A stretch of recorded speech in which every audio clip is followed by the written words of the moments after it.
Go. Hey, there we go. It seems like we're live. So hello, everybody. I'm Trip. You know me. You should know me because this is on my book pages. I'm the guy that's been reading you books.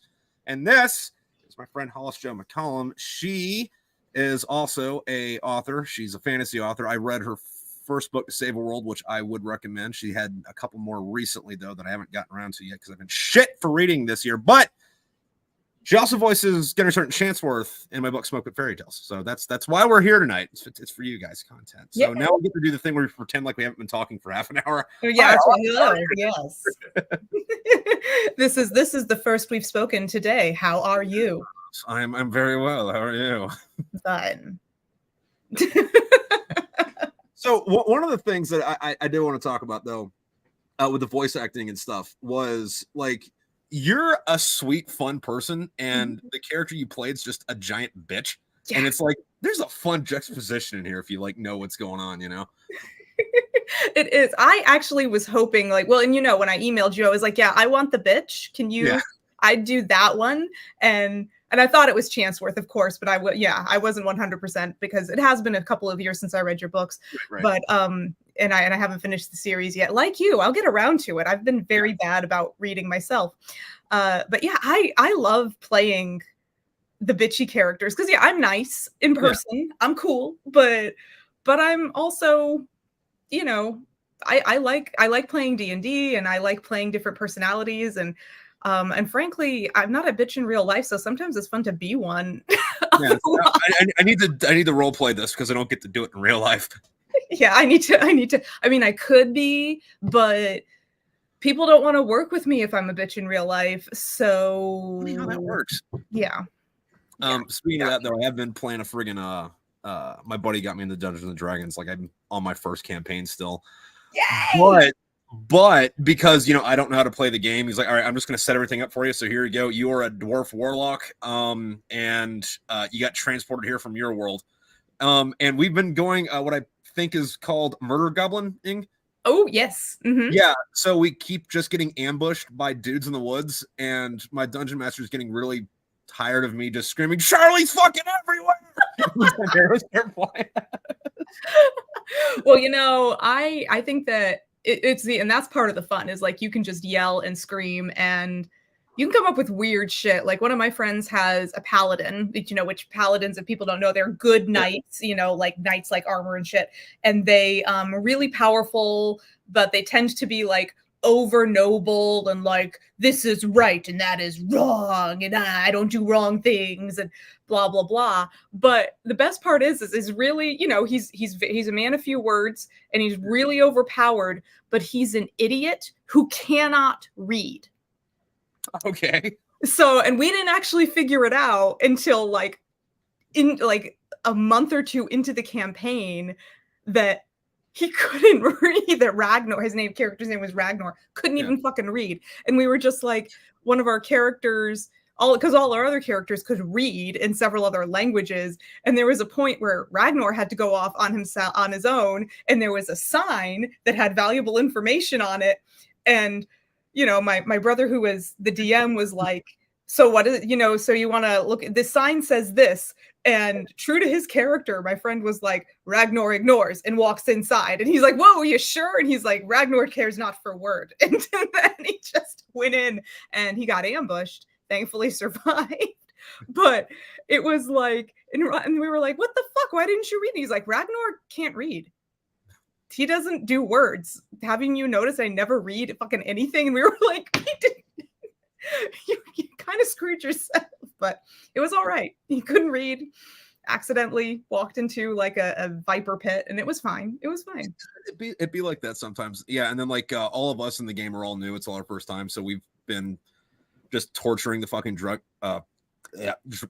master. Dungeon master, officially. Yeah. It's one of the words, right?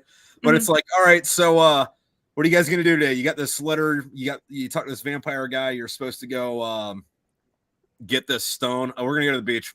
Yeah. The beach is that way, but the rock's that way. Yeah, well, we're gonna go to the beach.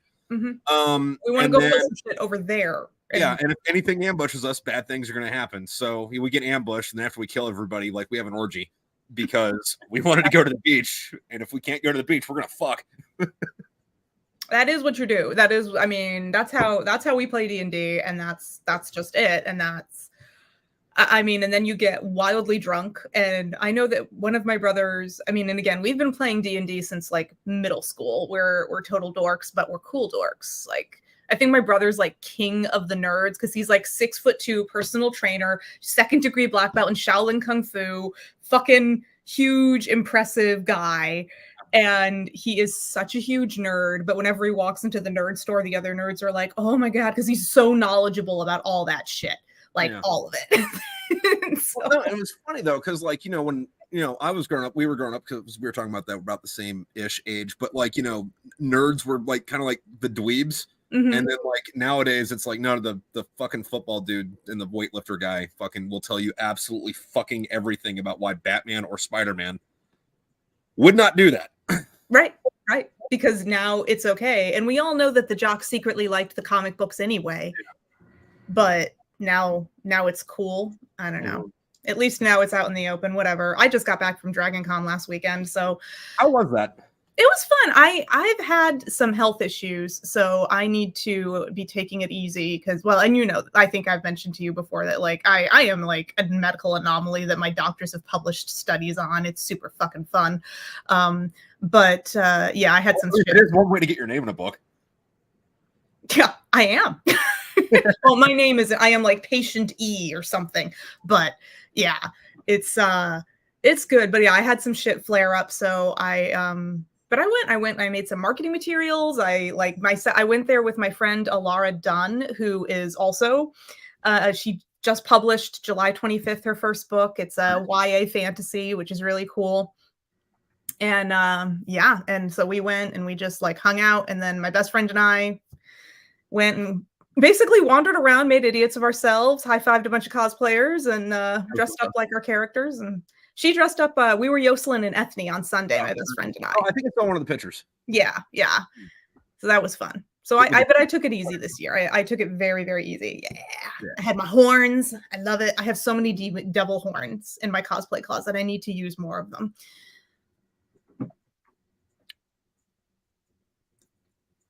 Oh. Yeah. Right. I need more devil costumes or something. I use a lot of them in my pole stuff because Halloween is coming up and we always do Halloween creepy pole routines, which I fucking love. And I do a lot of my demon horns and like shitty blood makeup and everything for that. So I love that. Yeah, but like I never know how to respond to those kind of like posts where it's like, yeah, do more of that. And then it's like, wait a minute, no, she's naked. Don't say that. You look good. No, don't say that either. I want to see more of no. I want to see more of you being a demon and very sexual, but as a friend. Is that okay? I like it when you're all horned up, but like, I don't want to say that on the internet because I don't want you to think I'm a weirdo. And then my wife this. I know you're not a weirdo, but I understand how other people might. Yeah, but like, and trust me, you'd like the people I see on my poll account. That comment wouldn't even phase. Well, fucking so, me and what is it? Tam Jackson, Damian Larkin, and Michelle Packard are in this like writing fucking group chat.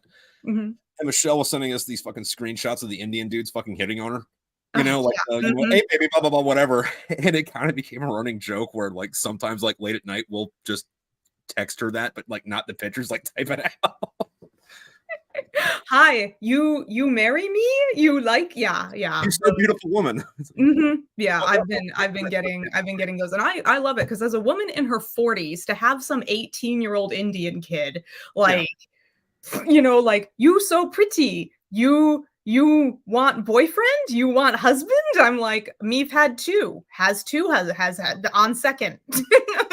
I'm just gonna type "goddamn you're hot" and move on. Like, is that too? Don't go, delete comment. Fuck.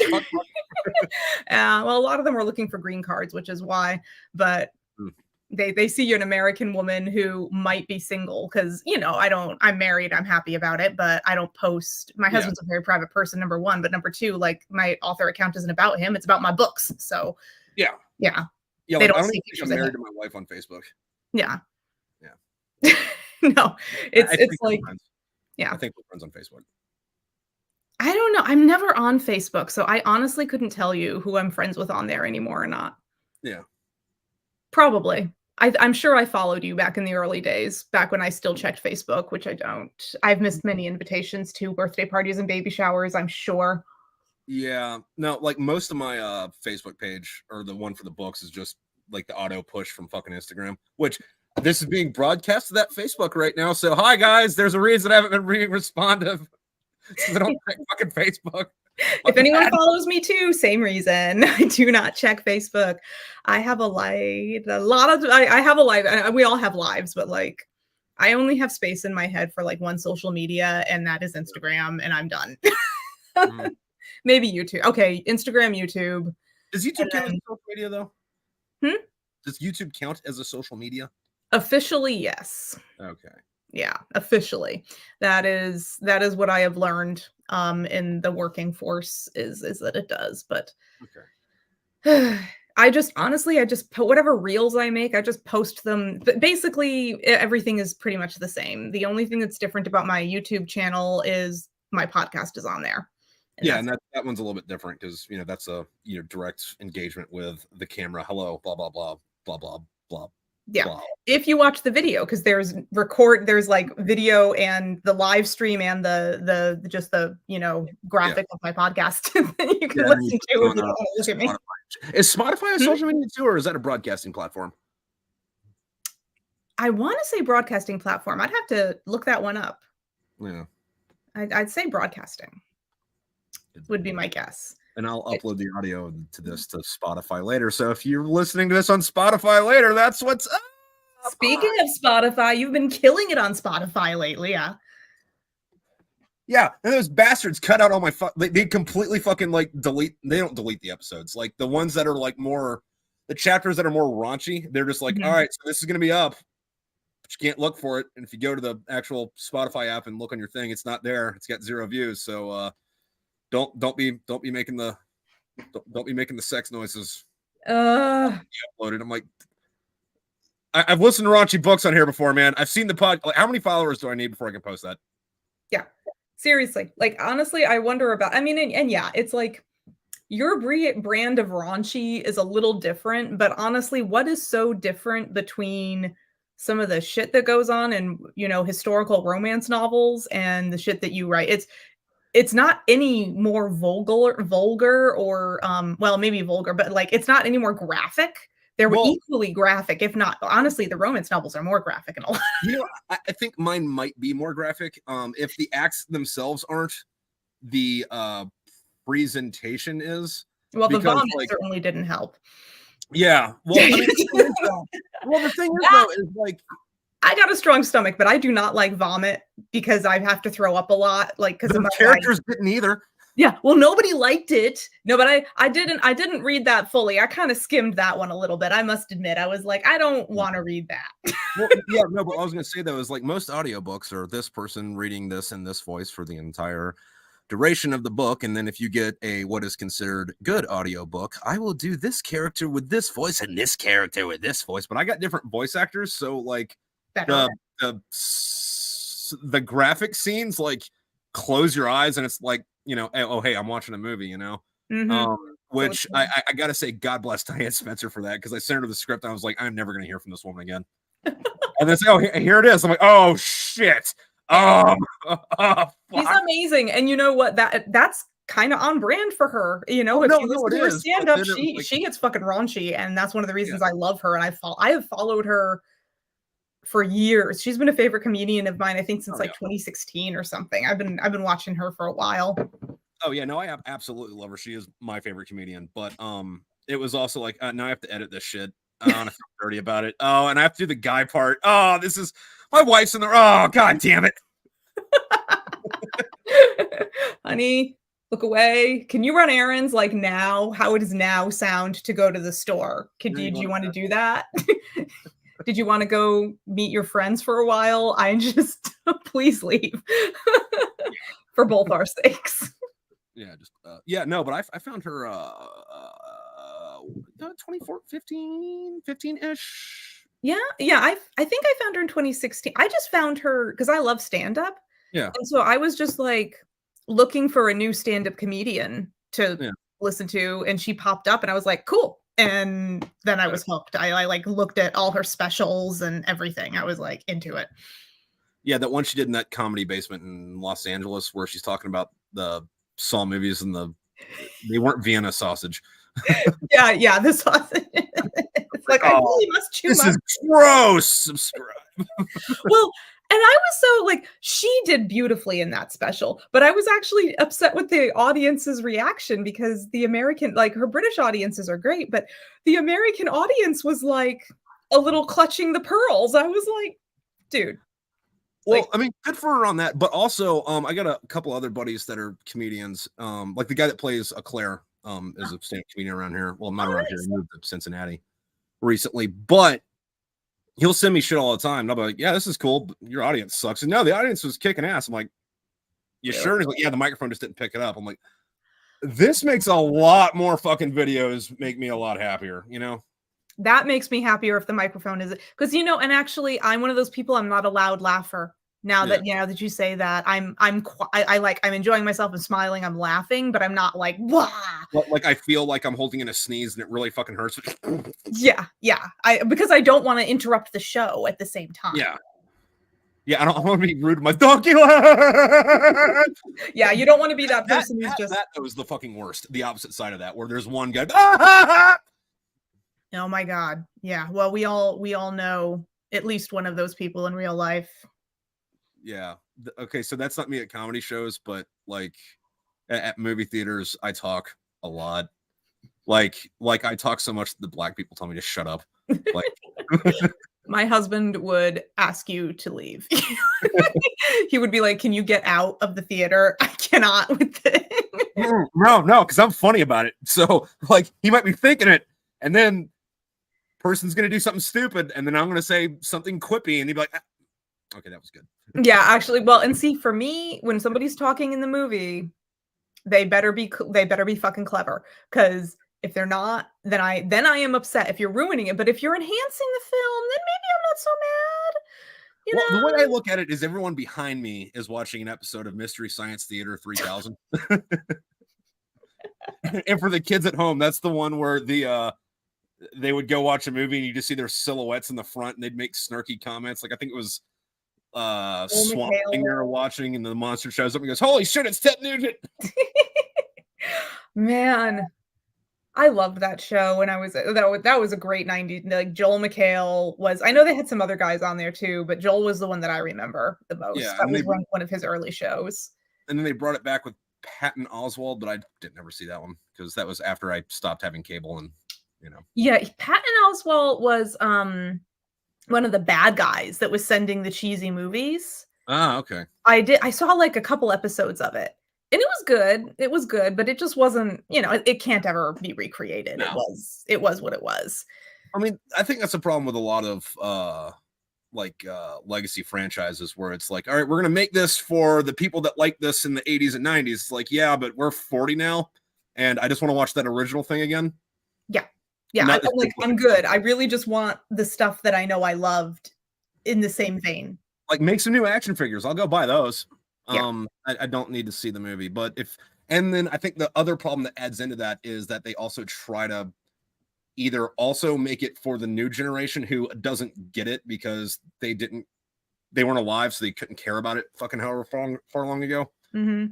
And they don't want to go invest themselves in the backstory. Do I have something on my mustache or is that? Oh, yeah. Sorry. No, I think you're good. From here, No, I'm on white.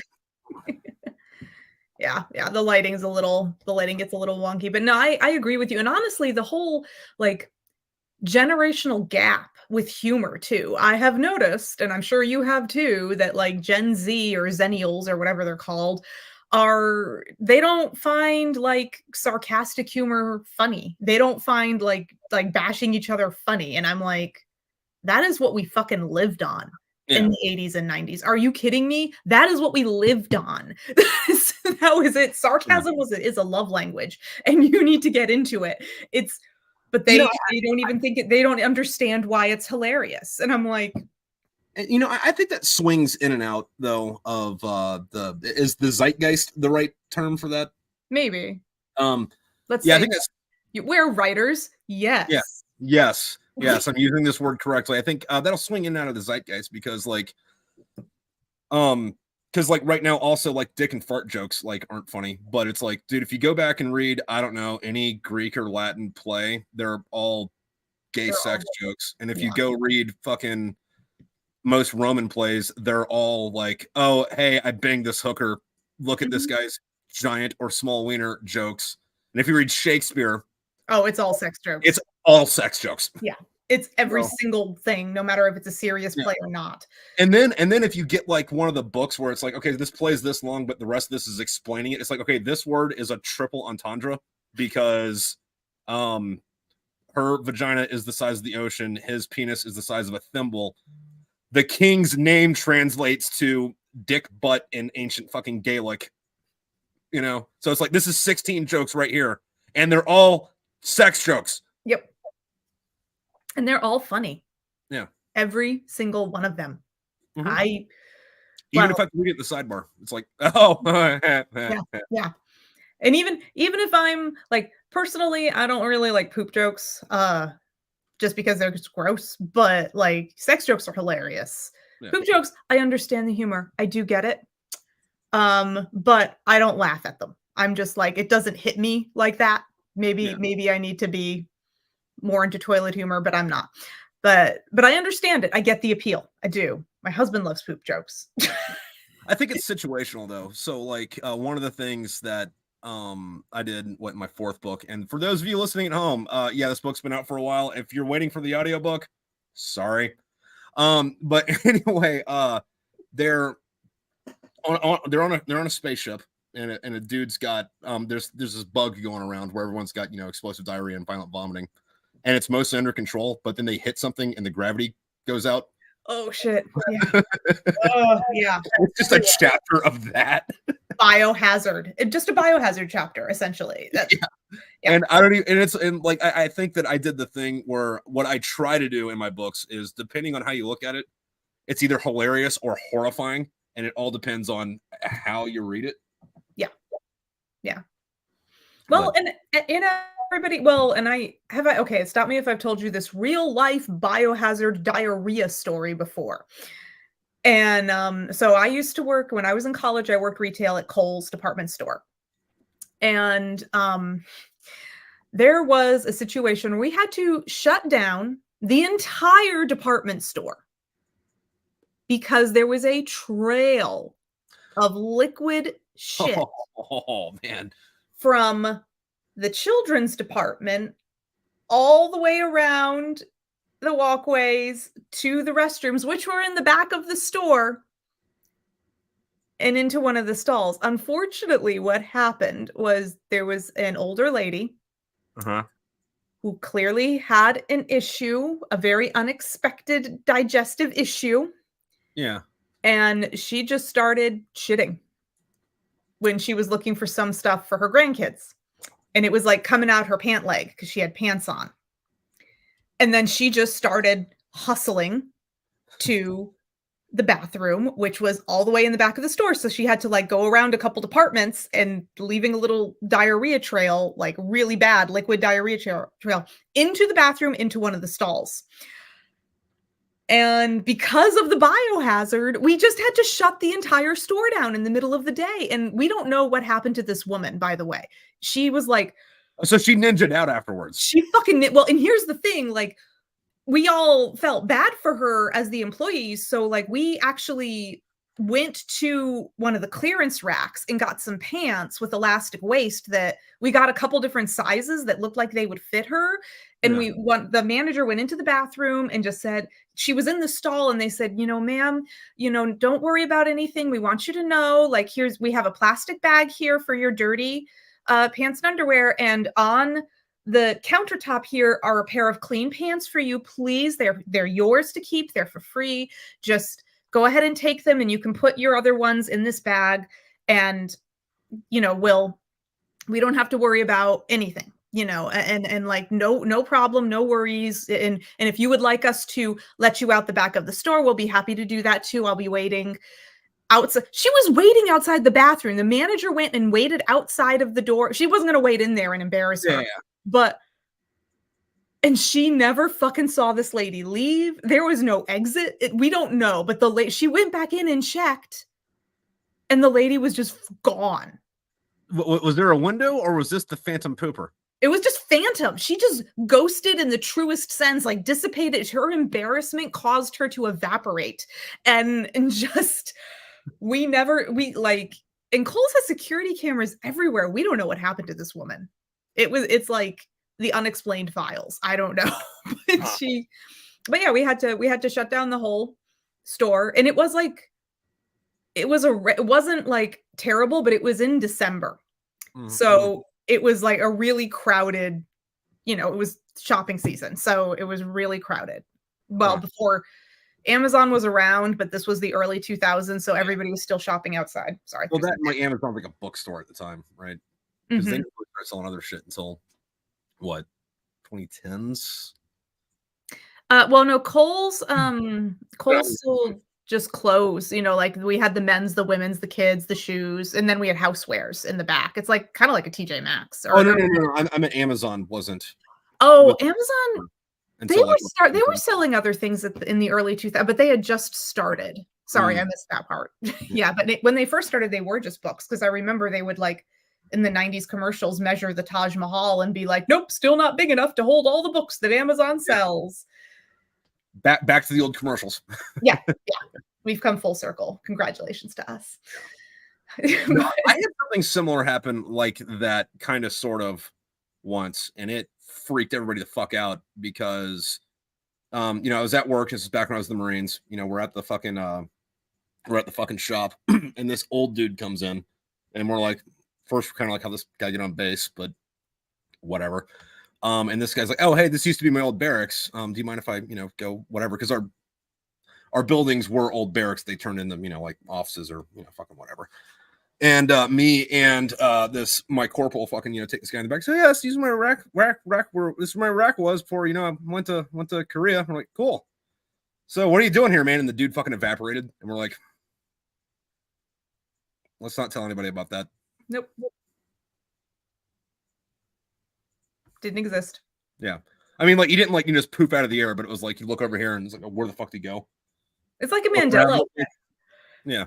I swear to God, the whole Mandela effect is like, a lot of it is just like, maybe we just like warped into another dimension and we didn't realize it. Like we're on, like, I don't even know. I hear some of this other shit. Did you know, you remember Publishers Clearinghouse with Ed McMahon knocking on people's doors with giant checks, right? Yeah. And it was definitely Ed McMahon, right? I don't remember that it was Ed McMahon, but I remember the commercial. Okay. Well, apparently, and like I remember it as Ed McMahon. A lot of other people my age remember it as Ed McMahon. But apparently, according to the internet, it was never Ed McMahon. And I'm like, bullshit. It's just like, there are so many other things. I'm like, this is another dimension that we have stumbled into. Sci-fi is real. I don't care.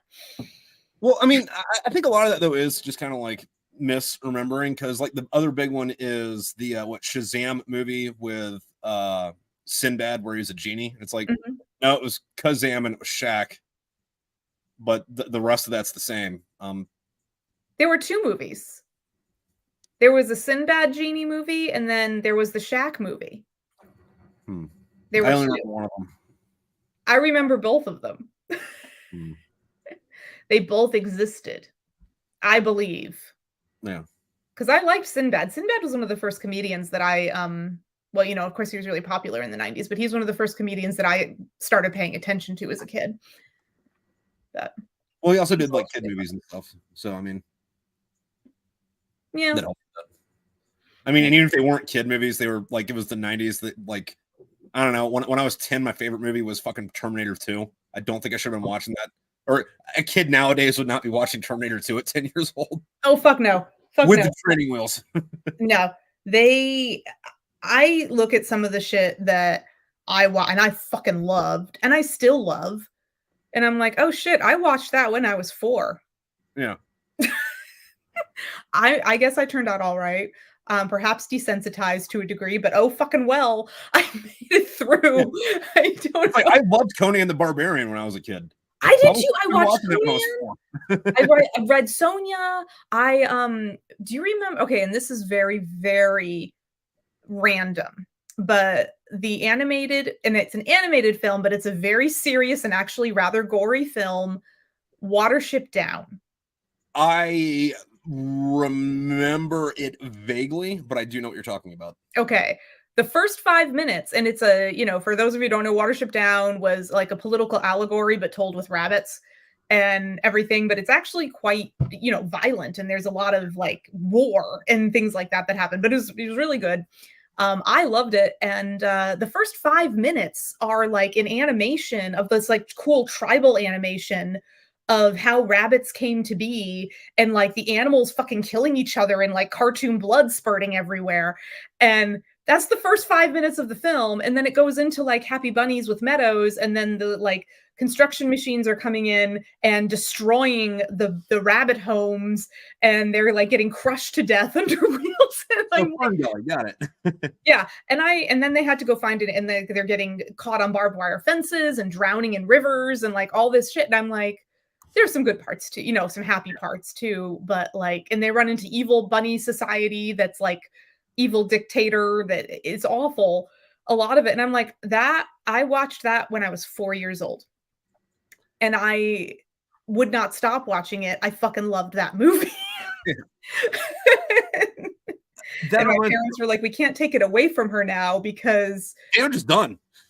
Damage is done. And also, if we start telling her that she can't watch it, then there are more questions as to the why. So we're just going to damage control as much as we can, but we can't tell her not to watch it. We're just going to make sure she doesn't introduce it to any of her friends. That's what we're going to do. That reminds me though of, did you ever see a movie called One Crazy Summer? Oh, I heard about that. Oh yeah, wait. Is that with John Cusack and Demi Moore and Bobcat Goldthwait? But John Cusack, cartoon animator, and it's the movie about like this the summer after senior year, we got to go do crazy thing. But he's drawn this cartoon at the beginning of it, because it's like an 80s rom-com comedy fucking thing. I think I saw it like 20 or 30 years ago. I love John Cusack. But he has this rhino character, and it's going around, and he's looking for love, and like loves this like cherub angel thing, but it's blind, going around with a cane, he can't find it. And he finds a bunch of cute and fuzzy bunnies, and the rhino's like, hey, cute and fuzzy bunnies, I'm looking for love, can you show me where love is? And then like the cute and fuzzy bunnies like light cigarettes and start drinking, and they're like, they like do a thing where like roses are red, violets are blue, with love would have nothing to do with you.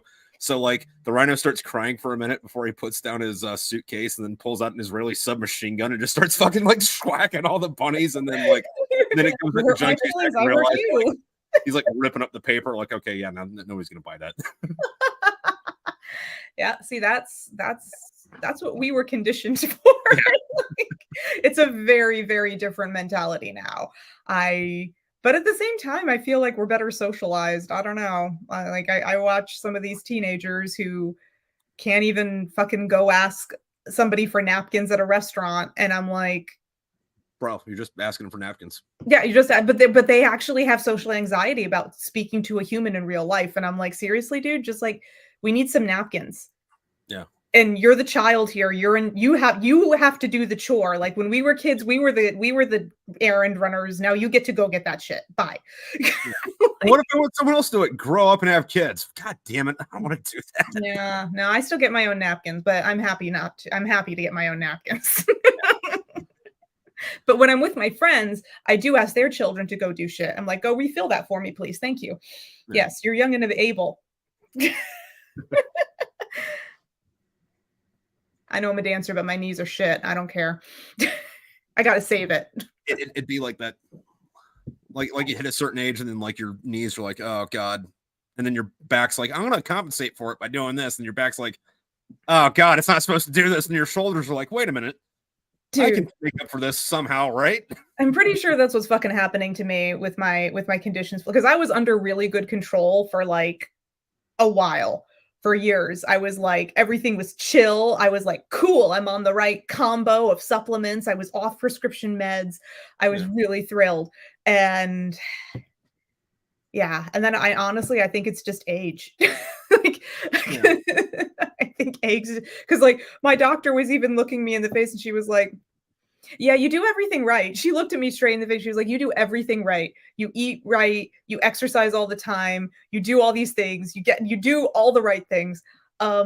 Your body just hates you." I Yeah. was like, As it does. But "As it yeah, does." no, like friggin' I've been picking on my wife about that because she's been 29 for a few years now. Sure, And sure. on one hand, it's kind of cool because I keep getting older and she stays the same age. But then it was like one day I was like, "Hey, can you be 16?" And she's like, God damn it. Well, That's no, not, it doesn't go that way. well, no. I found like when we moved, I found like one of her like high school like senior portrait like things that was still around and like taped it up in my Jeep. And then she gets in there and she's like, "So what's jailbait Mallory doing in here?" I'm like, helping me drive. What do you think? She's like, What do you I love you. I I was "What?" what? I'm showing off my wife? What's your problem? Yeah. She's like, "Yeah, 16-year-old wife, what's your problem?" We live in the woods, man. Like that's par for the course. Come on. Yeah, yeah. Well, and honestly, it's like, well, that yeah, I was that age at the same time you were that age. So, or roughly that age. And yeah, though I don't have the same, my husband's 10 years older than me, so he doesn't look it. He looks very young. He actually lied to me about his age when we first met, and I believed him. That's what I found out years into our relationship. Years. Years. Years. It never came up because, like, I don't want kids, so I Yeah. don't really give a shit, about. I just didn't give a shit. And then one day I was talking to my sister-in-law, and she was saying that like her husband turned a certain age, and her husband is the younger brother, and I was like, wait, I thought Ace was the youngest of the, and she was like, he is. Ace is 3 years younger than Gunner. And I was like, okay. All right. Like, See what you're doing over here. all right. I was like, all right. And and the thing is, I had so much fun though, because I fucked with him. Yeah. Because he didn't know if I was going to be angry or not about that. Frankly, it was one of those things, like when we first met, even before we started dating, when we first met, he actually lied to me about his age.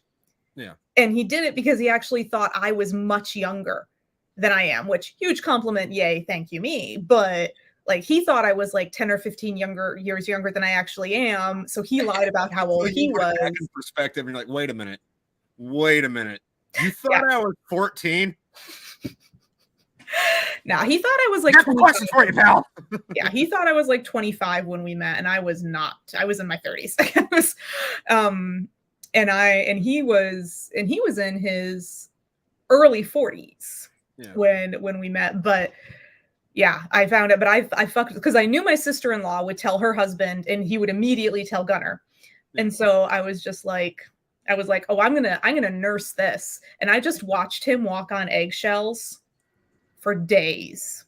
And for several days, I'd be like, oh, I wanted to talk to you about something. And he'd be like, oh, shit. And he'd be like, okay, like, this is the conversation. I'd be like, yeah, I was thinking maybe we should go to dinner at this place. Are you feeling Chinese tonight? What's that? And he would be like, oh. And so I did that for like 3 or 4 days straight. And he just was like, and he would get all tense, and then he would land. In my head, I'm enjoying myself very much and having a good time. And then finally, It's all about the entertainment factor. For me, I enjoyed it because I don't give a shit how old he is. I don't. But then I waited until, because then he was on edge and he was just expecting it to come at any time. So I waited until he was really relaxed. Like we were in bed. Both of us were sitting there fucking around on our phones instead of reading books like people do these days. And he was completely like, I finally saw him like, and I was like, so you're this age? And he was like, oh shit. You can't be doing that. And I was just like, and he was like, are you mad? And I was like, no, I don't give a shit. But I did have fun for the past week. Yeah. Well, I mean, like, speaking of that age difference, I poke fun of that in, the books, because like when Hank and Penelope meet, Hank's like 23-ish and she's 87, I think, but she's an alien, so she looks like she's, whatever. Right. Yeah. It's like whatever. There's that part in the second book where, fucking she says something snarky about them doing stuff in bed, and he goes, yeah, sometimes I feel like I'm robbing the grave banging somebody as old as you.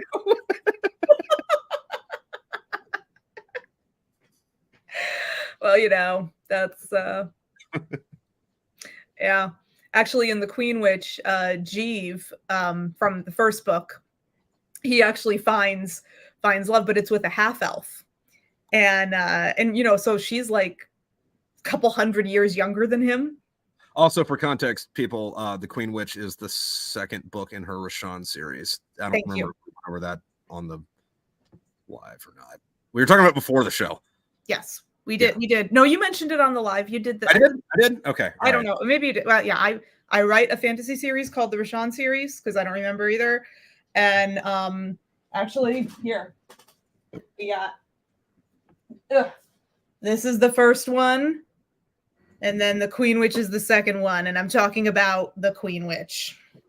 Also, did you put those in a different format? Because I don't remember the first one being that thick. So so I'm really proud. It's the same story. I edited it, but now we've got maps. Nice. We got a shit ton more graphics. And of course, I redid the cover, and I did like a whole bunch of things, like a pronunciation guide for the characters. God damn it, you have to buy it again. God damn it, Hollis. You have to buy it again.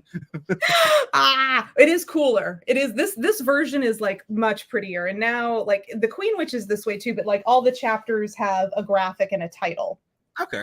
Yeah, so you can't really see the graphic because it's very like kind of cool faded on the stream, but yeah, so like an entire page is like chapter this, and then you dive into what it is. Yeah. So it's the same story, but the page count is upped because I put so many fucking pictures in here, which I know you appreciate. Yeah. Yeah. And I like my first cover a lot, but I needed it to look like a cohesive series. Yeah. That gets real fucking annoying when you get like a series and the books are formatted different. And it's like, stick with it, man. Come on, bro. But also for those of you at home, I would liken her first book, To Save a World, to a D&D campaign. Which is what it was. Yeah. Yeah. So if you're into that's this episode's book recommendation. To Save a World. Available fucking everywhere. Woo! One day I'll get an audiobook together. People tell me I should do it myself, and I'm like, it's super easy. There's like no work involved. Like you just have to like find time when the spouse and dogs aren't making a bunch of noise and there's no traffic or helicopters or the neighbors not mowing the lawn or anything. And then if you want to make it interesting, you have to get really good at voice acting or hire other people to do it for you. And then if you want to splice it yourself, that's you got to get good at audio editing. So I have all that shit. I don't know how you do all that shit. I am like fucking tired. I just listening to it. I'm just like, I don't know. I already do well, and I work full time in addition to writing, and like I'm just like, fuck me.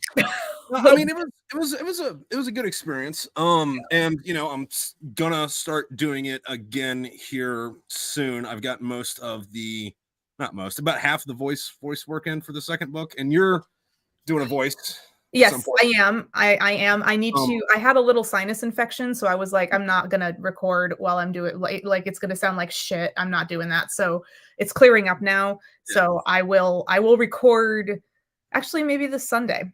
Okay. I need to do a podcast episode because I need to. I'm gonna go down to one podcast episode a month because I just like fucking. Well, it's a lot. It's a lot of content you got to fucking create. It's a lot of content and time. Even if you do it like me, where I just like fly. I don't. Well, and you're like me. Like we don't fucking practice. It's just like fly by the seat of your pants, go, and it works. Well, no, I mean, because that's the other thing too. Because like with my voice actors and shit, I ask everybody to give me like 2 takes because like inevitably a dog's gonna bark in the middle of a fucking sentence. I don't care how good you are at fucking making sure that a dog doesn't bark in the middle of a sentence. Somewhere a dog's gonna bark in the middle of a fucking sentence. So please too. But then also like I'll get other people's shit together, and like when I record it, I will type in my password onto my computer because my screen turned off. But I'll also do 2 or 3 of everything also. That way, once I get the voice actor shit in there, I can be like, all right, well, if this person's saying this like this, and this person's saying that like that, and these are the best 2 takes, mine will flow better if I use this take between theirs to make it make sense, instead of one person being like this, another person being, I don't know, like this. And then, you got to have a bridge comment in there somewhere that, ties it together to where that makes sense with everyone's diction and tone, so it's like fucking, I don't know, like most chapters are about like what, 20-ish minutes long. There's fucking I don't know, 8 hours of fucking work that goes into each one of those bitches. Oh, there'd have to be. Yeah, and I mean, and on top of all of that you just mentioned, like just the idea of, because I know when I was recording for you, what I did was I just like read, like I would say my line and then I would read the other character's line silently in my head, like as in the cadence and everything that I thought that they would be saying it speed wise, and then I would say my thing again. I was trying to give appropriate amounts of time in between, hoping that would help, but I was like, I don't know if this makes any difference or if he's just gonna fucking splice it together. I'm gonna cut it the hell up. Yeah. But I do appreciate when people do that, though, because the people that don't will finish a line and then immediately start another line and then do the next line. It's like, dude, you have to give me like 2 fucking seconds, man. Yeah. Well, just to know, like, I don't know. It is your book, but at the same time, you've written 11 fucking books at this point. You don't remember the pattern of conversation for each one. You're like, I don't know. Did they stop talking yet? Hold on. Let me recheck the script. Yeah. Well, and then one of the other thing, though, is I didn't give people a whole lot of direction for shit they should do, like in the with the voice, beyond like, oh, hey, this is their personality, go with it. Because I thought, and I think it paid off, that like someone's gonna bring their own individual fucking twist to it, and that makes it more I don't know, flow more naturally, I guess would be the thing. Like there's the character fucking Gladewine, and nobody pronounces her name the same way. Oh, see, and I would Kit Kat. Yeah. Sorry. But the thing is about that, though, is that's realistic to like Marine Corps shit, because if you're in the military, you got your name written here, and how I interpret how that's supposed to be pronounced is what your fucking name is now. And like I knew multiple people who had 16 different fucking names. Well, not 16, but like 5 different names, and it was just how somebody pronounced the fucking alphabet soup on your chest, Yeah. Well, and honestly, that's why I decided to do a pronunciation guide in To Save a World the second time around, because like no one knew how to say ethne. Like no one knew. I don't know. Like I don't know why. To me, maybe it's because I'm half Scottish. Like it was a name that I had heard before growing up. Like it was normal to my mind. But other people were like, I've never fucking seen this collection of letters ever. Like it didn't make any sense, and they did not know what to say. Yeah, and I think I got Jocelyn right, but that was just because like right before I read that book, I don't remember if I like met somebody somewhere or if I just saw somebody like in a TV show or something, but they pronounced Jasmine as Yasmina. And I was like, oh, you can do a soft J in things that aren't Spanish? Yeah. Wait, no, half of Europe speaks Latin languages. That makes a lot of sense. Oh, shit. I got to go reevaluate how I fucking read. But going back to, actually, I don't remember if this was on the streamer beforehand, the whole like, I've never seen that word before. That's how it's going to be pronounced, and I'm going to pronounce this word that way until I hear someone else say it somehow else, like you were saying with your lady, not Lucrezia. Lucretia. Yeah. I thought that was Lucrezia. See, well, and I can see that. Yeah. But it's just like, honestly, well, and I'm not one of those people. I do not get bent out of shape about how people, because it's a book, for fuck's sake. And I put the pronunciation guide in out of people asking me a lot. They're like, no, I want to say it right. And I'm like, just read it however your brain likes to read it. And they're just like, you can call Ethne Bob for all the fuck I care. Just write it a goddamn review once you're done, please. Yeah, please, for fuck's sake, write a review. PSA. Oh, are you done? He's done now. He's done with affection. That's all he needed. Well, he was. Yeah. That's the cat. He gets a little jealous when I'm on like Zoom or something with anybody. He's just like, wait a minute. It's my time all the time. Yeah, but I'm just like, I did the pronunciation guide because people just kept fucking asking me. And they would pronounce Jeev as Giev, which I totally get. I just like, because I made that name up, but I wrote it like in my head for whatever reason. I thought of, Kiev. Yeah. Instead, because you pronounce it Kiev. And it's spelled Kiev. Yeah. And then like after the Russian invasion, it's like, oh no, it's not Kiev, it's Kiev. It's like, dude, you're spelling two different words, but like you pronounce that Kiev. And then you watch it on TV and you're like, oh, wait, was it always like that? Or did I only ever read that fucking name on a map for the last however many? Yeah, I've always, and I don't know if it's just like, I'm a military brat. I lived abroad since I was a baby. Like my first passport, my mother had to hold me up because I couldn't hold my own head up yet. Like it was like me in my mom's lap, like fucking baby. But so I always just pronounced it Kiev. Yeah. But like, and so when I was writing Jeev, I don't know why I just spelled it like that, but with a G. Yeah. Instead, yeah, and so everybody says Giev, and I'm like, okay, let me just put this in here because nobody says it right, and I don't care, but everybody gets upset when they're like, do you mean Giev? And I was like, oh, actually, I say Jeev, and they're like, oh no, and I'm like, I don't care. Well, I mean, that's the other thing though, is everyone calls him Aristotle, but that restaurant's called Chipotle. Yeah. So Aristotle over here fucking spitting this fucking goddamn. Well, and then you have two different language origins too. So, well, maybe I don't know because what in English we got at least three because like we got German. Germanic, especially for like short like one syllable words, and then a lot of the rest of it's Latin that comes over from French from the Norman conquest. Yeah. But because of highbrow fucking like education shit, there's also a lot of Greek that comes over because that's what the monks would write in. And if you're in Europe anywhere and you speak a language, there is Greek somewhere in your fucking like the ancient Greek or Latin is in there somewhere.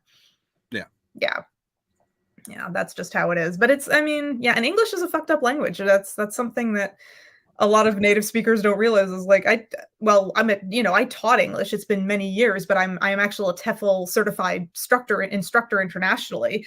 Way back in the day, I used to teach English in the Czech Republic, and it's like English is messed up. When I was learning how to teach English, they were like, okay, so other languages have like these 3 simple rules, and English has these 1,500 very complicated rules with 10 exceptions each. And I was like, okay, that makes sense. Yeah, from what I understand, like Mandarin Chinese is the hardest one to learn, and then it's English. And the only reason Mandarin's harder is because you can say the same word, but like your inflection in that word changes its meaning, which is why it kind of sounds like Chinese people are singing when they speak. Yeah, and I actually took 3 years of Mandarin in college, and that's exactly it. Mandarin Chinese, from a written standpoint or just grammatically speaking, is fucking simple. They only have one tense. They don't even have past or future tense. They only have present tense. If you want to say something happened in the past, you say 3 days ago. They don't even have plurals. Huh. They don't even have plural. They have one present simple tense, period, and then they have no plural. If you want to say something is more than one, you say the number. You say 3 peaches or whatever it is, or 3 peach, which is why when a lot of native Chinese speakers are speaking English, they don't speak in plurals. They'll say 3 peach or whatever because it doesn't exist in their language. Yeah, see, I was lazy about that. So like when I went to college, which I didn't go to school till I got out of the Marines, so I was like fucking 30 something, right? Right. And we had to take a language for, our major, which pissed me off because it wasn't a certain language. It could be any language. And if it's like, well, if it's not a certain language, then how does that fucking apply? Like I can understand if I'm going into art history and you want me to learn, I don't know, Latin or German because of the high Renaissance shit. But like why is Korean a fucking option if I want to do that? But anyway, long story short, I took German because I didn't want to learn another language. And then everybody will tell you, oh, German and English aren't the same language. And it's like, dude, I am like They're 3 so semesters similar. into that. It's the same fucking language. It's a different accent. Yeah, I mean, the grammar's different. Yeah, and I appreciate their grammar a little bit more, but yeah, it's the same fucking language. It's the same fucking language. I remember when I was a kid and we were in Europe, fucking somewhere, I don't know, but we turned on the TV and I found German cartoons. And as a child who spoke no German, I understood the German cartoons. Yeah. It was, you know, and I'm not word for word, but no, I totally got the plot. I knew what was happening. Like, it's very easy to understand. Yeah. I mean, and it doesn't help that like most of the fucking like operative fucking shit's the same. And like, you know, if you listen to a fucking sentence in it and you know, like, you don't have to know what anything about context clues. You just have to know what context clues are. Yeah. And it's like, okay, all right. So he wants that person to do something with the tea and it's hot. Mm-hmm. That's it. Yeah. That's it. That's all you have in the, but English is, well, and English is more difficult too, because it's still a living language. Like, we are still adding words to this shit. Yeah. And like most other languages are technically considered dead languages. Like, you can't, like, people come up with slangs and everything, but officially nothing gets added. Officially the language is done. You know, like, you don't add to their dictionary, you don't change the grammar, but English, we're still fucking changing things. Like, when we were growing up, when we were kids, they taught us that the plural of fish is also fish. Yeah, but now it can be fishes. But now, about 15 years ago, because so many people were incorrectly saying it, they just were like, just put it in there, just do it. Like, yeah. And it was only because so many people were incorrectly saying it. It wasn't anything else. They were like, we give up, fine. Y'all win, fuck it. Yep. And that's happened with so many, like, I think it's funny though too, because like it's easy to like say that like that's the fault of Americans speaking English, but like I don't know if you've ever met anybody from, I don't know, England, Scotland, Ireland. Oh, I'm going to England again. Canada, Australia, fucking anywhere else that speaks English. They're just as bad about like, okay, so this isn't a word, I'm using it. Mm-hmm. That's not a word. Oh, and the Brits get indignant about it. It's like, yeah, that's not a word. Well, it's our country's language, so it is. Yeah. Yeah. We get to say what we want. And Shakespeare made up fucking half of the words in his plays. Just, you know, blatantly was like, I don't care. It's a word now. Like, there's so many words we have just because Shakespeare decided to make shit up. Like, did you know that Shakespeare also came up with the "I fucked your mom" joke? No. Yeah. He did? Yeah. Now, how about this? Let me rephrase that. We don't know for a fact that he invented the "I fucked your mom" thing, but there's no evidence of anyone else using "I fucked your mom" as a derogatory idiom before Shakespeare. So it might have existed before that. It's just the longest surviving. Hey, yeah, no, I fucked your mom. Actually, no, I have done thy mother. I love and I mean, if he was the one who wrote it down first, great. Yeah, I fucking love that. That makes me like Shakespeare more, and I already like Shakespeare a lot. I like his comedies. I mean, the tragedies are great, fine, but I honestly love the comedies. His early work is some of my favorite. Yeah. Like one of them that like the first time I read The Tempest, I was like, this is dumb. I don't get it. This is stupid. And then like, thank God for like the No Fear Shakespeare people, where it's like, all right, here's the original shit that you're not going to read. Here's it in English with cliff notes. And it's like, oh, I love it now. You naughty bitch. That's the thing. Like, when you're a kid in school and whatever, they edited it. And so Shakespeare was kind of fucking boring. But then when you actually get to read the real play, you're like, oh, look at this shit talk. I love it. And it's very murdery and raunchy, and it is scandalous. And that's, I mean, honestly, if Queen Elizabeth hadn't loved his work, he probably would have gotten executed. Yeah. He would have gotten executed for sure, actually. But he got away with it because the Queen loved his shit, so power to him. Yeah, no, and it's kind of a funny thing with him, too, because, like, there was, like, you know, he was by far not the only playwright around back then. Oh, no, there were tons. And the other guys, like, have, like, a 2-paragraph Wikipedia page. And, like, if you want to read their shit, you got to, like, go to projectgutenberg.com or org, which, by the way, that's a good really resource for like, you know, reading not copyrighted material fucking books, because their whole thing is like, hey, dude, any book we can get on here is going to be on here. But like, you even go to them and they're like the Wikipedia of fucking online books.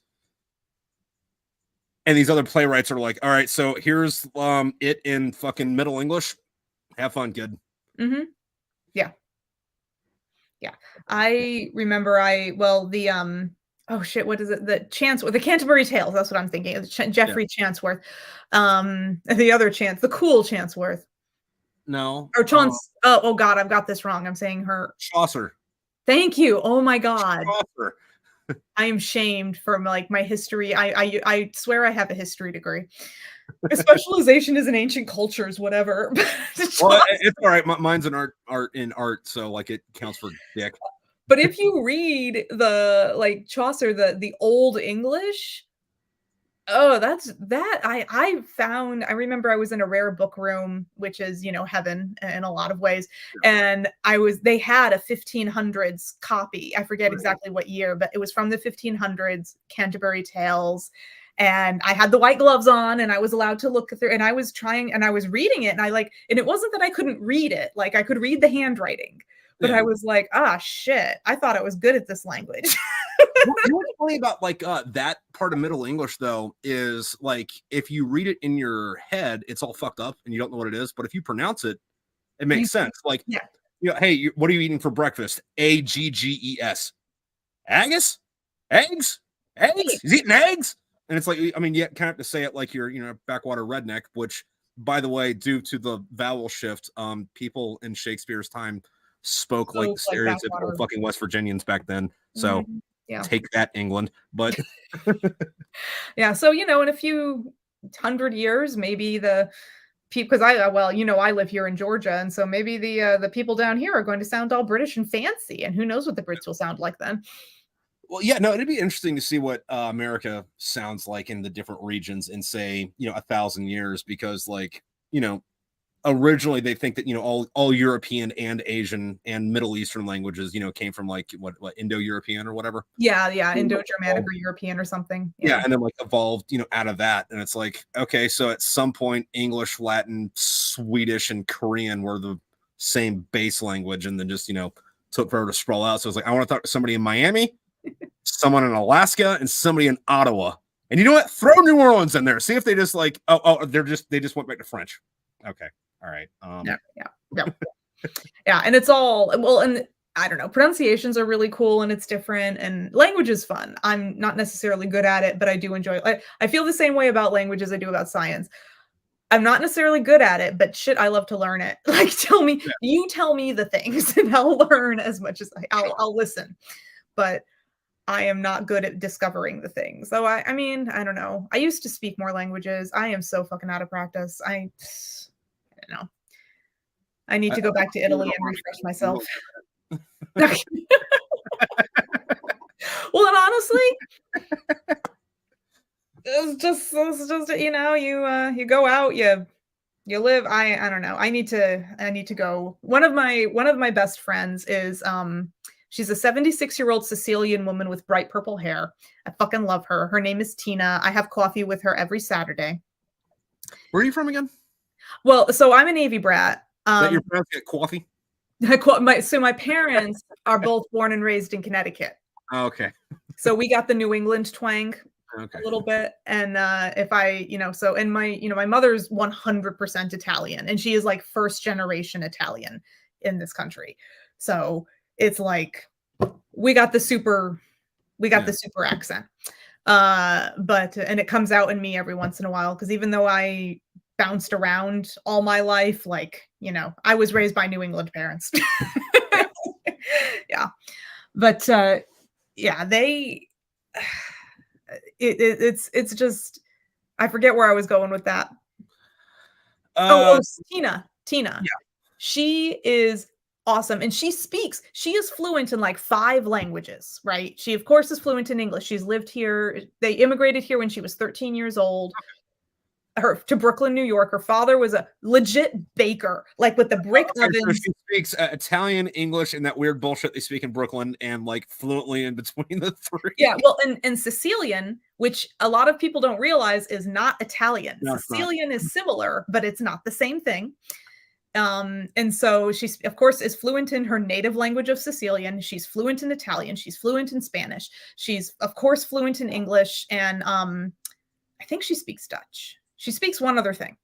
But yeah, she's amazing. And I'm like, I need to practice my Italian with my friend. And I like, and I'll talk to her sometimes, but then I'm like, oh shit, I need my dictionary. Hold on. Hold on. I forgot the word. I have to bring a textbook with me to have an Italian conversation now. I feel like just throw me in Italy, give me a lot of pasta, and I'll get back into it. I'll relearn. Yeah, that's one of those things. Like, Italy's on my list of places to go to, but it has nothing to do with the culture. I want to go look at some architecture and like have to lie about what I ate. Yeah, just eat your way through that country. Honestly, it's fucking amazing. Yeah. That's all you need to do, and visit Hadrian's Villa, Tivoli, the gardens, and everything outside of Roma. It's so, yeah. Whenever you're going, you let me know, because I actually wrote a guidebook for Italy, for Tuscany. I did. It's published by my university. When my university wanted, like, so when you're graduating from college, at least as a history major, you have to do an internship thing, and I didn't like any of the internships they had available for my senior year. I was like, I don't want to do any of those things, and none of them pertain to my major. So again, like, why are you making me do some shit that has nothing to do with the educational part of why the fuck I'm here in the first place? Why exactly do I need a doctorate to fucking work in a library? Yeah. I'm sorry, go on. Yeah. Well, no. And so, and I just, me always like, the name of my podcast is I Do What I Want, because I fucking do what I want. And I just was like, well, I don't want to do that. I want to do this. And so I created a proposal, and I went to the chair of the history department, and I was like, I want to go on the study abroad in Italy. I will write a guidebook for the study abroad for the students. At the time, I spoke Italian pretty proficiently, and I was like, I will help the professors along the way. I'll be the assistant to all the professors, and I want that to be my internship, because my specialization is the ancient Etruscans of Italy. Yeah. And so I should be in fucking Tuscany for my internship. And he loved it. He was like, write me a proposal. He had me present to the fucking board. By the way, almost 20 years later, because that was 2005, they still have that internship program in effect, almost with the exact same parameters that I created. Nice. Yeah, go team. So, I mean, obviously the guidebook, they don't have to rewrite it, but they do amend it. Yeah. Yeah, obviously they've had to amend it because you have to contribute something. You can't just go there and get drunk and eat pasta and bang Italian dudes, as much as that's what we want to do. As much as it's fun. Yeah, as much as it's fun. You actually have to do some work while you're over there. Don't forget the coffee, though. You need to drink all the espresso, and it's very delicious, and you do that. But yeah, that was really cool. So I did that, and I just had a great time. And I frankly did spend most of my time just like, because I decided the terms for the guidebook too. So I was like, oh, well, you know what? People are one of them was a field trip guide. So I was like, well, I'm going to have to visit all these places to write the field trip guide appropriately. Yeah. I mean, so that only makes sense. It only makes sense. So, and I already, and I got into for free with a lot of the field trips, because the field trips are where the professors wanted me along with them to speak Italian to the people. Yeah. And so they were like, well, would you like to come see Michelangelo's David for free? And I was like, yes, I would. Thank you. I would like to see that. I would like to go to the Vatican on your dime. All of that. Yeah. So it was great. Go team. That reminds me of a story though. Oh shit, we're past our time limit. So damn, yeah, we're almost 10 minutes over. Oops. Yeah, you tell me when you want to go.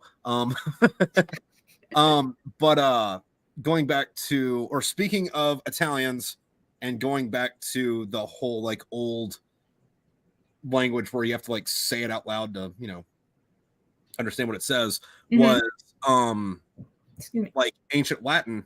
Like it was written in a way to where like you really couldn't read it. You had to like say it out loud, like while you're looking at it, to pronounce it and know what was being said. And one of the many reasons that people didn't trust Julius Caesar was because he could read silently without saying the words out loud. Oh. Yeah, so, you know, that was an issue because this guy knows things. Is that witchcraft or what's up with that, buddy?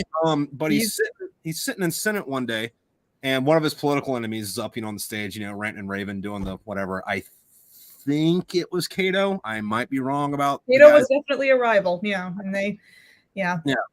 But he's sitting in Senate, and he's sitting there, and somebody comes in and hands Julius Caesar a note. Julius Caesar looks at it, puts it in his toga, and sits back down. And, you know, Cato goes, you know, like, oh, blah, blah, blah, whatever. Look at this guy. He's taking these secret notes because he can read silently. Yeah, I bet you don't want to, you know, read that note out loud, you know, reveal your conspiracies. And Julius Caesar's like, you know, I kind of want to read it out loud, but you don't want me to. And Cato's like, do it.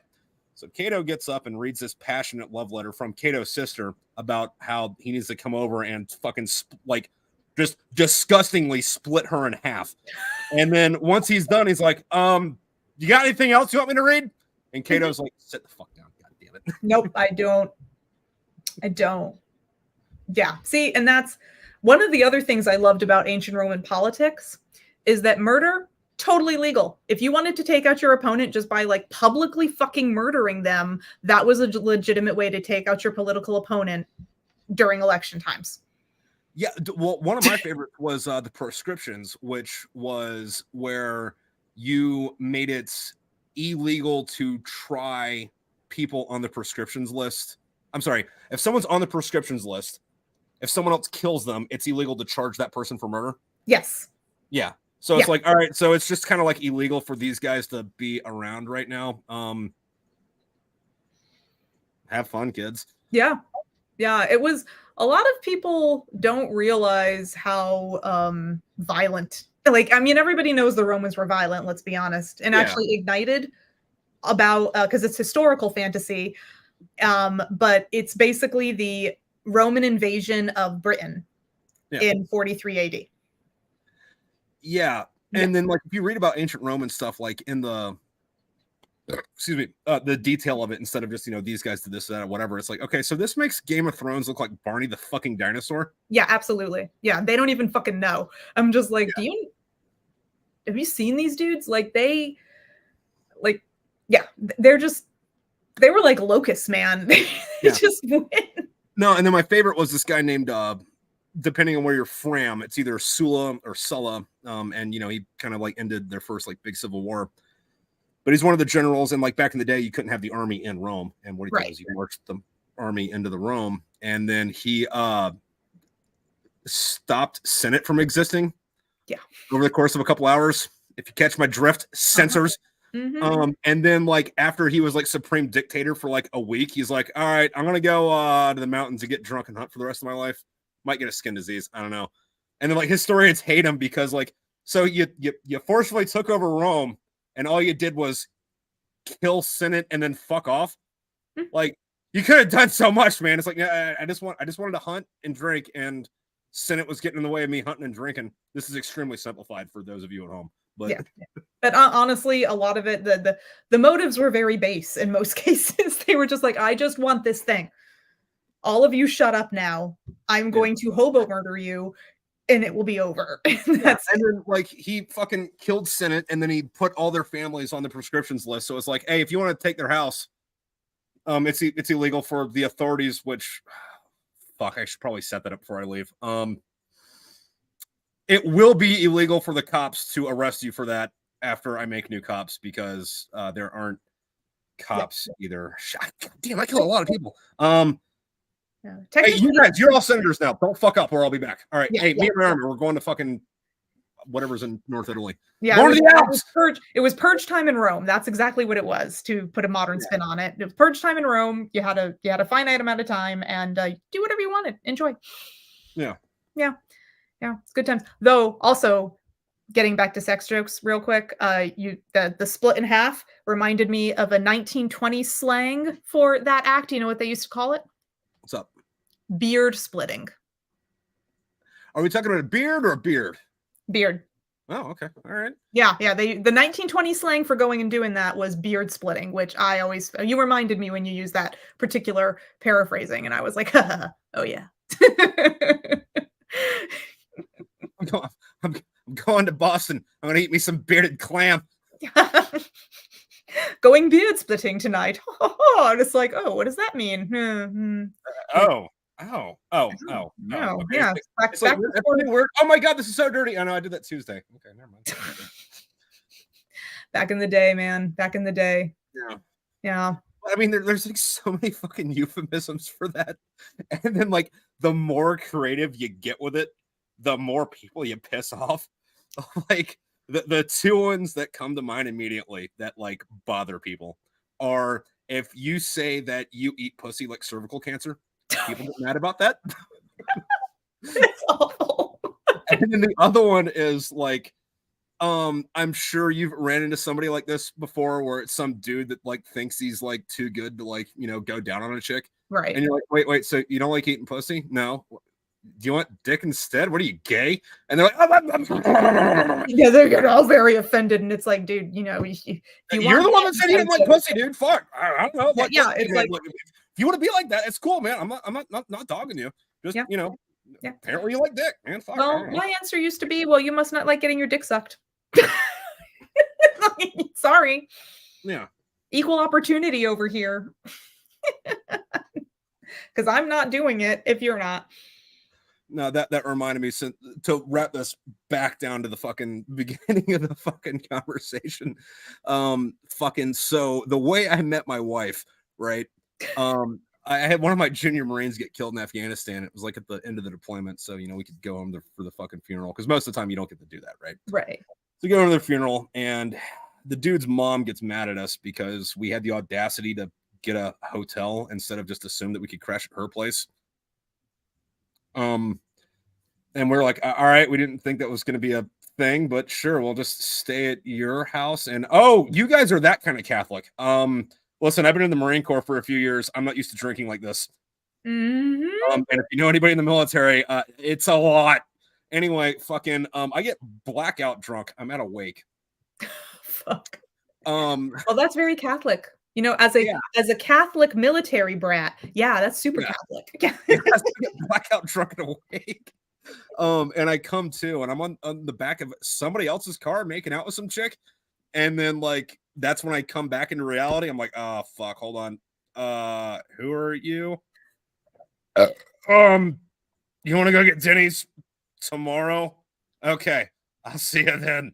And it worked out. It worked out. Denny's is for winners. Good, Denny's is for closers. Actually, that's pretty. You closed on that. Good job. The thing is, though, it's like Denny's is a fucking weird thing because, like, if you go there for like breakfast at like 9 o'clock in the morning on the weekend, it's like I am going to judge you for that. Yeah, that's not when you Denny's is the fucking place to be at 3 o'clock in the fucking morning. Get yourself a fucking Grand Slam. Yeah, like it's so popular. It is. Well, and I remember I went to a friend's wedding like in Dallas around the time that the Hobbit movies were out. And the hotel that we stayed at was across the street from a Denny's. So of course we were like fucking Denny's every day because that's what we're doing. They had a Hobbit menu that I wish they would bring back. It was amazing. All right. I don't even remember everything, but they had just like everything was just laden and it was piles of food on top of food with all sorts of like pancakes and French toast. Like you're getting breakfast and second breakfast at the same fucking time, motherfucker. Yeah. It was so much and like honey and shit. And like I'm a big sweet tooth person. So I was like, are you putting honey on my like bacon and shit? Oh hell, like I was just like, do all of it. And it was just like everything. And they also sweet tooth fucking little hack for you. Fucking tablespoonful of honey, just eat it and then do whatever shot, like do a shot of like vitamin D fucking milk. Oh, okay. I do like milk and honey quite a lot. But anyway, back to Hobbits. So with Hobbits, concerning Hobbits, an issue concerning Hobbits. First off, if you've read Lord of the Rings, they tell you how to make most of the food in there, right? Yeah, they do. And there's also this like murder rampage on the in-between. If you've ever looked up how to make fucking something on the internet, somebody fucking will tell you their whole entire goddamn life story before they tell you how much fucking pepper to put in fucking scrambled eggs.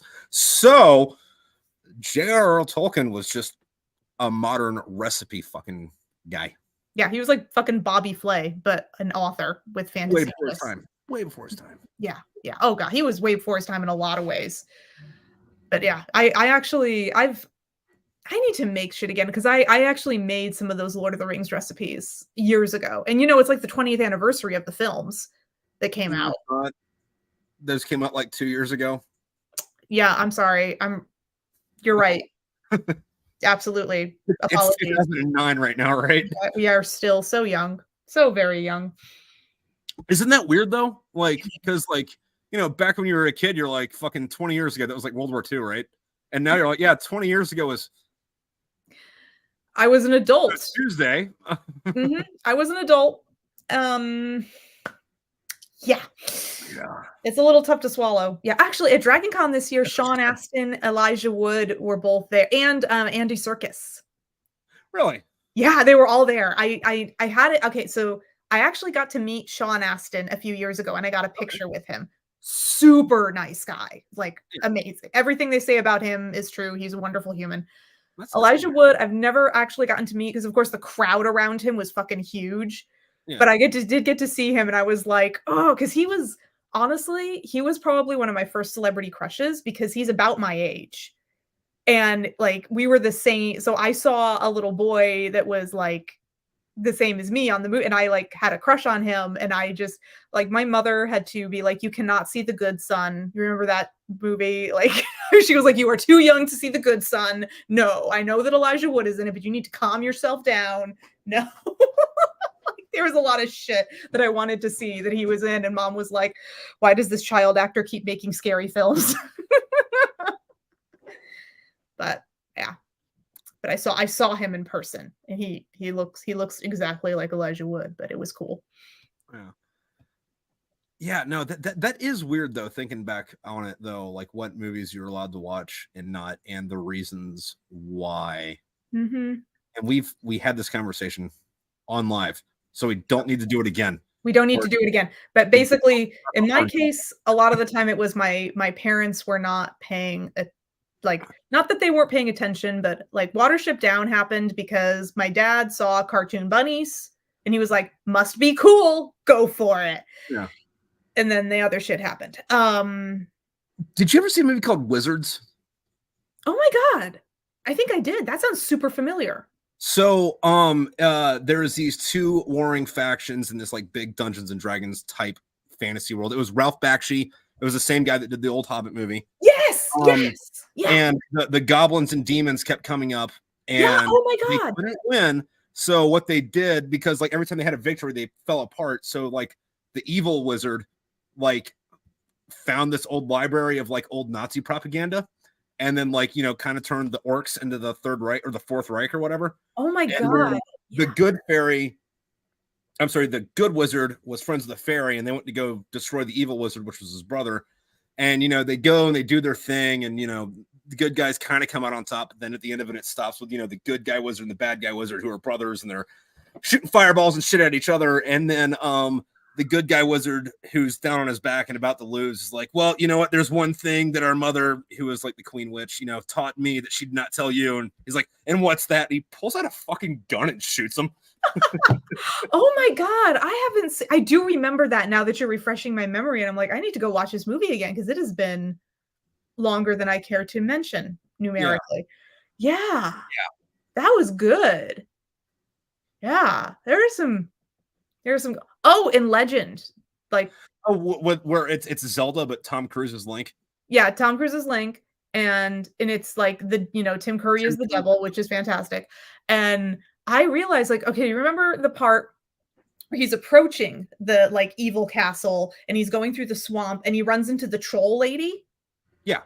I rewatched that recently. She's got like floppy tits hanging out. Like she is fully naked and they are like saggy little boobies. Hey, look, we're not shaming women with saggy tits on this. No, we're not. But I was like, I watched this as a child. but going back to things that people get mad about when you point out, people are always like, oh, hey, there's nothing wrong with having saggy boobs, but they get mad when like I suggest wrapping them around my head like a turban and have her call me the Sultan. All of a sudden, I'm the asshole. Well, and the thing is, I remember that some of my friends weren't allowed to watch a lot of the movies I was, and I noticed that a lot of those movies, including Legend, had nudity in them. And because my parents are close, huh? Well, I guess you said, yeah. Yeah, they had like, and it was brief, but like my parents are first generation American, so they're well, no, my father isn't, but like my mother is. They're still very close to Europe, so they could give a shit about nudity. Like they like it didn't matter. Like I used to sit on the edge of the bathtub with my mom and have conversations with her while she was fully naked. It didn't matter. Like it was just a body. And that's how we were taught. So they didn't care if I saw naked people. But I was like, but my friends' parents cared. And it's just the whole, like, you know, Puritan American culture. Even people who aren't Puritans don't realize that the Puritan culture just permeates. Yeah. And it's kind of funny now because, like, I grew up with a similar fucking, mindset. Like, you can't look at that. Oh, fuck. Well, I better have to commit this entire movie to memory because I'm not going to ever watch it again. But then, like, now, like, me and my wife will be watching something, and then, like, we'll watch a Van Damme movie and get mad that we don't see his ass in it. It's like, whoa, hold on. I see his ass in every other fucking movie. Like, I'm not gay. I think that I should see his ass in this movie. You just appreciate the fact that this is something that happens in Van Damme movies, and we need to check it off the list. It's important. Yeah. It's very important. I am also still immature. Well, me and my wife are both immature on this, which I think is why it works. Yeah. Because like every time somebody gets naked, boobs or dinger. But that's just fun. That's just good fun. I don't know. And I don't know. I always feel that people are too weird about nudity. I'm just like, it's just a fucking body.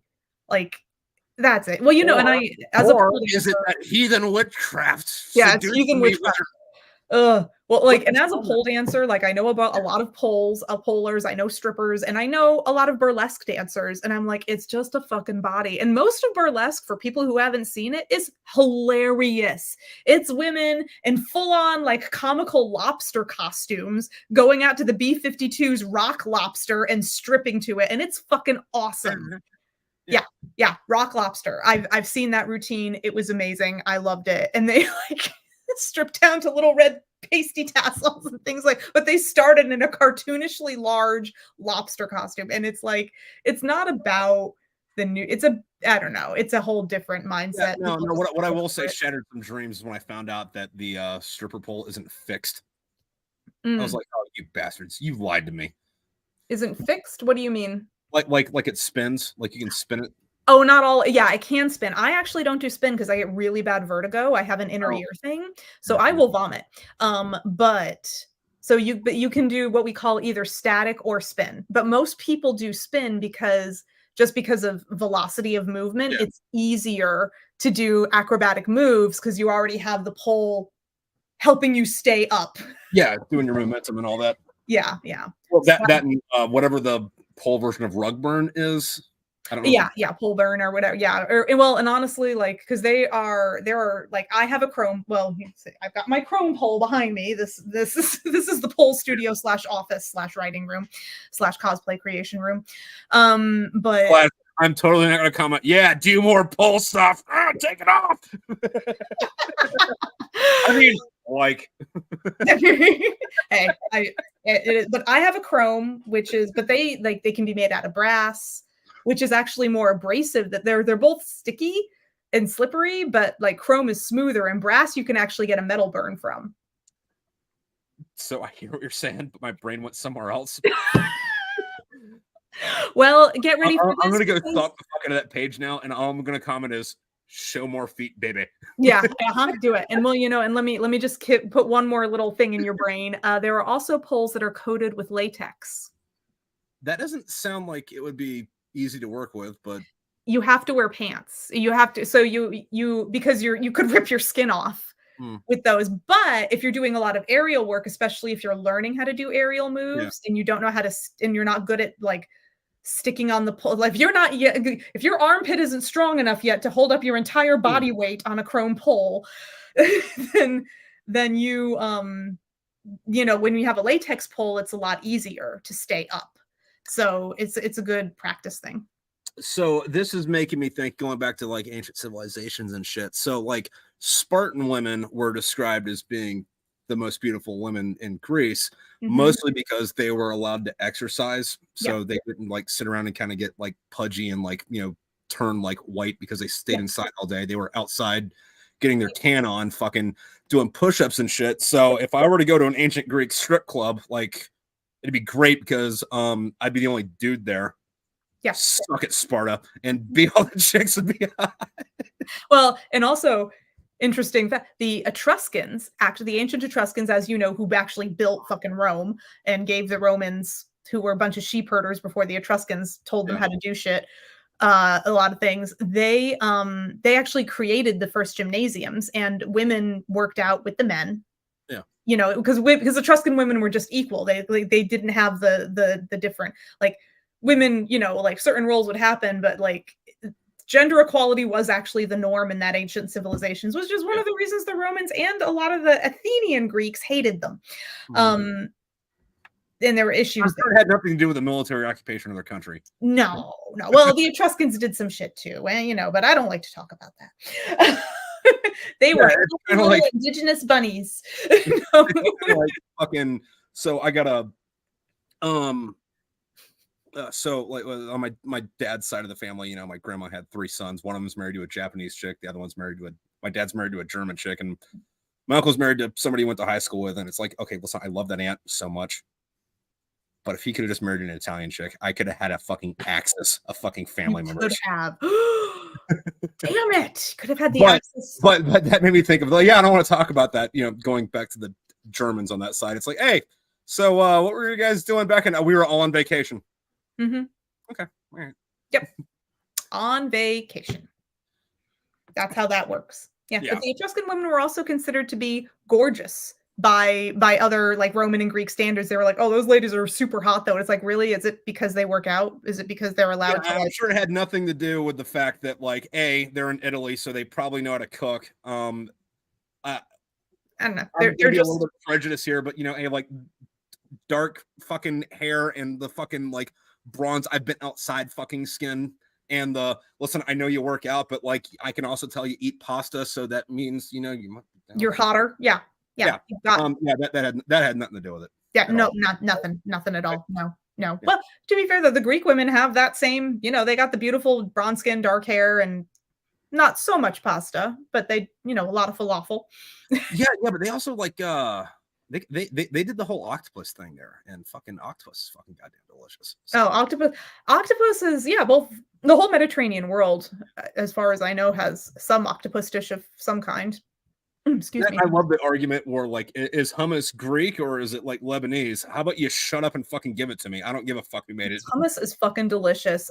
There is well, they say that they're a Greek restaurant. I actually think they're more Turkish. They just don't call themselves Turkish because people around here don't know what the fuck that means.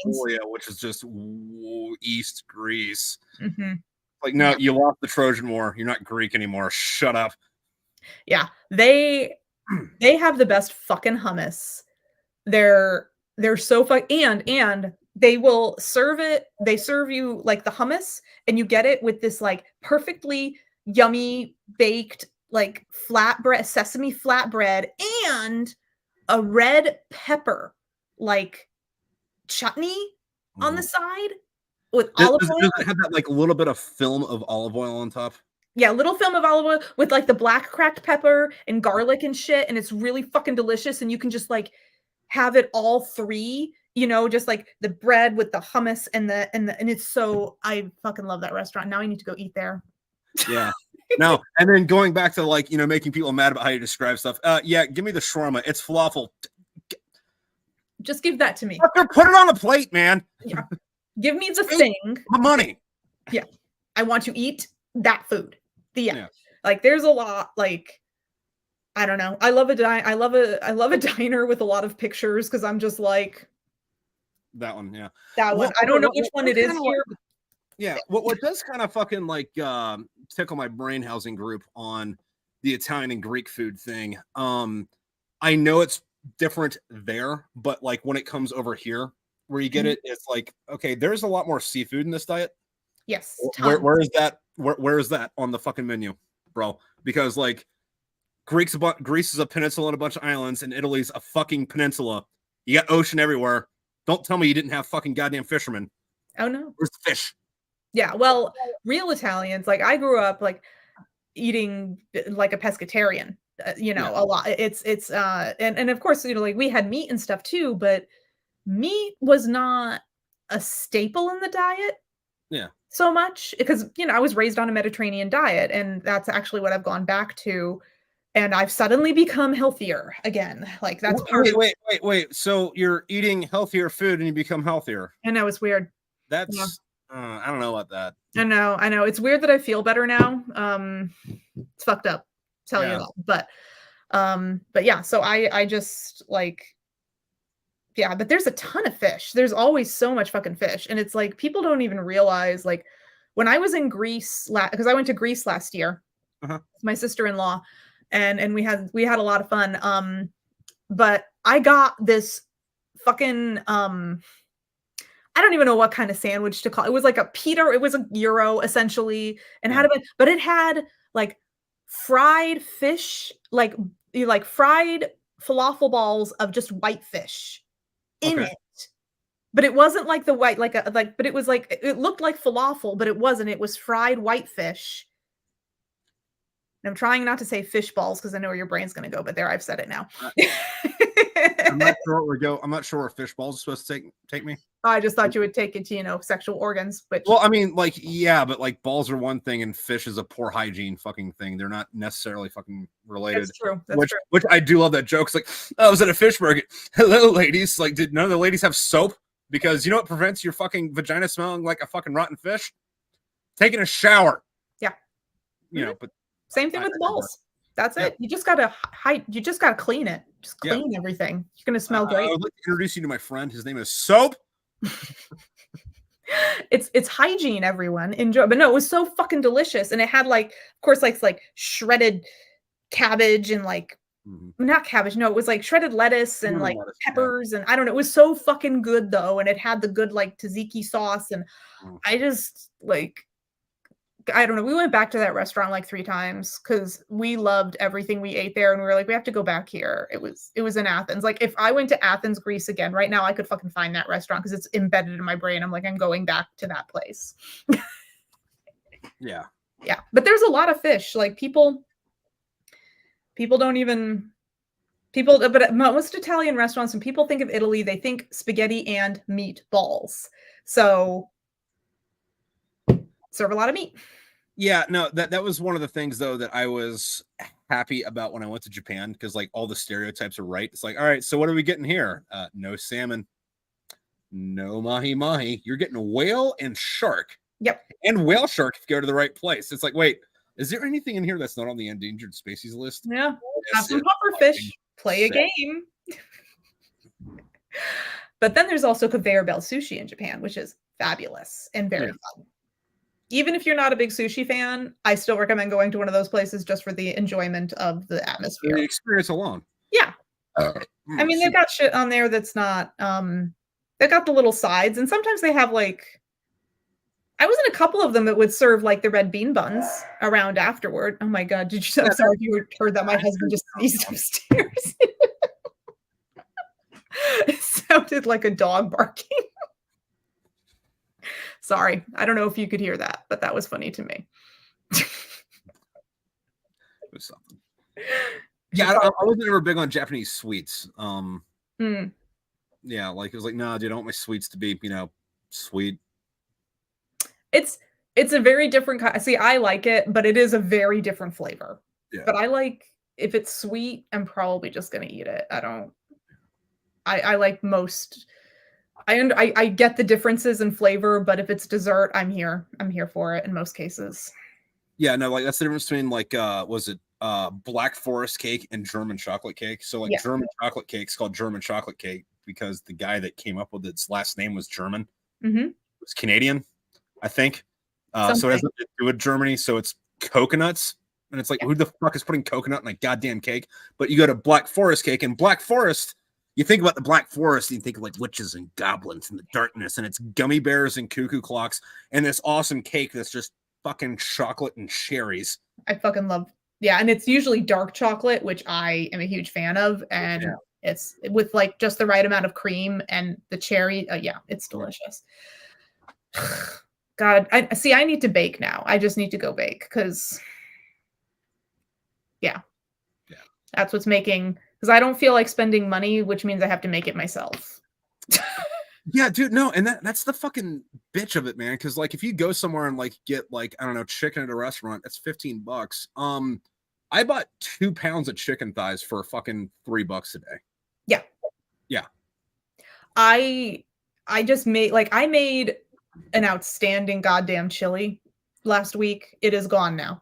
I had like sweet habanero peppers in it and a lot of other veg and, you know, like black beans, all this delicious shit.